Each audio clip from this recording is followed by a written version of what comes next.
আপনারা দেখছেন বাংলা এগিয়ে।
সাজিয়ে পুজো করেছেন সকল পুজো কমিটির জন্য আজকে অ্যাওয়ার্ড আছে।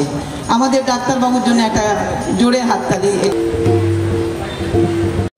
কলকাতা তথা বাংলা জুড়ে পুজোয় ঢাকের কাঠি পড়ে গেছে। এক সপ্তাহ ব্যাপী আসানসোল পৌর নিগমের 628টি দুর্গাপুজোর উদযাপন সমারোহ দেখা গেল। আসানসোলের বোরো 6 চেয়ারম্যান ও পৌরপিতা 84 নম্বর ওয়ার্ডের ডাক্তার দেবাশিস সরকারের মস্তিষ্ক প্রসূত এই অনুষ্ঠানের একান্ত সহযোগিতায় পাওয়া গেছে বিধান উপাধ্যায়, মহানাগরিক, আসানসোল পৌর নিগম, বিধায়ক, বারাবণী বিধানসভা। দুর্গাপুজো বিশ্বমানে তুলে ধরা এর আগেও পশ্চিমবঙ্গের মুখ্যমন্ত্রী মমতা বন্দ্যোপাধ্যায় দুর্গাপুজো কার্নিভালের মাধ্যমে ইউনেস্কোর স্বীকৃতি এনেছেন। ঠিক সেই রকমই এই অনুষ্ঠানে পুরো শ্রেয় যায় মুখ্যমন্ত্রী মমতা বন্দ্যোপাধ্যায়ের, বললেন ডাক্তার দেবাশিস সরকার। বিভিন্ন প্ল্যাটফর্ম যারা তাদের লাইভ মাইক কালচারাল প্রোগ্রাম এই সমস্ত খরচা আছে তার থেকে দেখুন যেহেতু নিজেকে সর্বসিদ্ধ হিন্দু ধর্মের ঠিকাদার বলে, তো আসলে তো ভোটের রাজনীতি একটা গিমিক, মানুষ জানে, মানুষ বোঝে, তাই বাংলায় দুর্বৃত্তায়নের স্থান নেই। সুতরাং যদি পুজোকে ভালোবাসতে হয়, দুর্গাপুজোকে প্রমোট করতে হয়, যদি দুর্গা উৎসবকে উৎসবে পরিণত করতে হয়, যদি দুর্গা উৎসবকে হেরিটেজ করাতে হয়, এটা মমতা বন্দ্যোপাধ্যায়ের শিক্ষা নেওয়া দরকার। এমনিতেই দিদির সমস্ত প্রজেক্ট তারা কপি করেন, কপি করতে মাস্টার। তো সুতরাং দুর্গাপুজোকেও যদি হৃদয় দিয়ে ভালোবাসতে হয়, তাহলে বাংলায় এসে যদি পুজোর কটা দিন ঘুরে যান, আমি আমন্ত্রণ জানাবো, তাহলে দেখতে পাবেন যে একদম পাহাড় থেকে সমুদ্র সমস্ত দুর্গাপূজা রেজিস্টার্ড দুর্গাপূজা কমিটি, যাদেরকে সরকার থেকে পাশে দাঁড়ানো হয় সব রকম সাহায্য নিয়ে, শুধু ভোটের রাজনীতি করে ভোটের রাজনীতির ফায়দা তোলার জন্য যারা ভাবছে দুর্গাপুজোকে নিয়ে মাঠে নামবে। রামজি এখন মুখ ঘুরিয়ে নিয়েছেন, অযোধ্যাতে হেরে গেছে, এখন ভাবছে মা দুর্গাকে বোধহয় আশ্রয় করে নামার কথা চিন্তা ভাবনা হয়ে গেলে, কিন্তু সেগুলো বালি মা দুর্গার নিচে অসুরই থাকেন এবং অসুর বিনাশিনী দেবীর কাছে প্রার্থনা করব, যা দেবী সর্বভূতেষু মাতৃরূপেণ সংস্থিতা নমস্তস্যৈ নমস্তস্যৈ নমস্তস্যৈ। ভালো থাকতো একদম বিভিন্ন প্ল্যাটফর্ম যারা তাদের লাইভ মাইক কালচারাল প্রোগ্রাম এই সমস্ত খরচা আছে তার থেকে যদি তার বড় দিক যখন বড় চেয়ারম্যান এবং মাননীয় মেয়র সাহেবের আশীর্বাদে আজকে এটা আসানসোলের 106টা ওয়ার্ডে অনুষ্ঠিত হয়।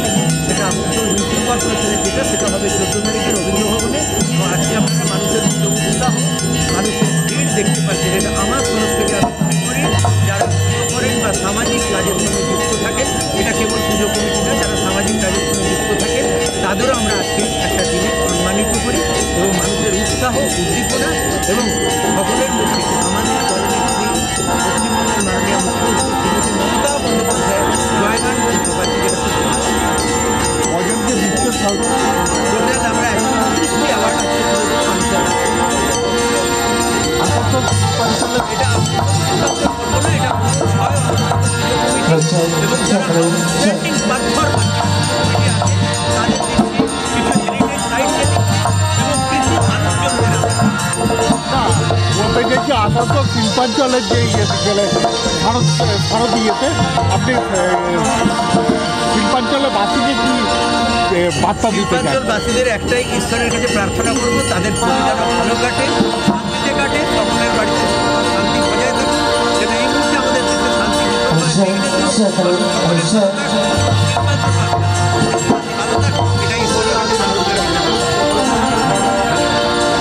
এটা বড় ছয়ের তরফ থেকে আমার দল, আমার তরফ থেকে আমার মাননীয় মেয়র তার তরফ থেকে জেলা সভাপতি মাননীয় প্রতিমন্ত্রীর তরফ থেকে আমাদের অনুষ্ঠানের নাম পুজো পক্ষ।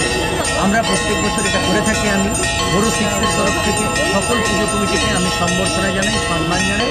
তারা যে কাজ করে থাকে এই 4টে দিন তারা এত খাটে সারা বছর মানুষকে আনন্দ দিত এবং সমাজের প্রতি কিছু মানুষজনকে আজকে আমরা